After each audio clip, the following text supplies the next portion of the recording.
পশ্চিমবঙ্গে নাকি 1 কোটি রোহিঙ্গা লুকিয়ে আছে, একজনকেও এসআইআর বার করতে পারেনি। এইরকম পরিস্থিতিতে মতুয়া সম্প্রদায় তাদের অনিশ্চয়তার মধ্যে ফেলে দিয়েছেন এই বিজেপি।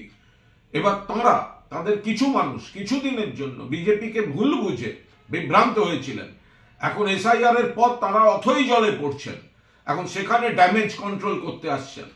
সম্ভবত নানা রকম আশ্বাস দেবেন, প্রতিশ্রুতি দেবেন। মনে রাখবেন 2014 সালে বলেছিল বিদেশ থেকে কালো টাকা এনে প্রত্যেকের ব্যাংক অ্যাকাউন্টে 15 লাখ, আর এখন সংসদে সরকার বলছে কালো টাকা বলে কিছু হয় না।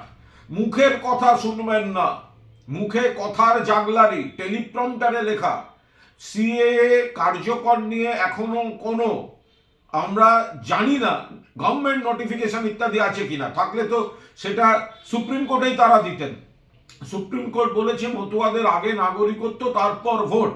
আপনি যদি সিএএ ফর্ম ফিল আপ করেন, সঙ্গে সঙ্গে প্রমাণ হয়ে যাবে আপনি ভারতবর্ষের নাগরিকই নন।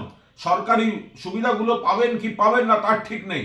এসআইআরে আপনাদের ক্ষতি করে দিয়েছে, বিজেপি বুঝেছে বিরাট ড্যামেজ হয়ে গেছে।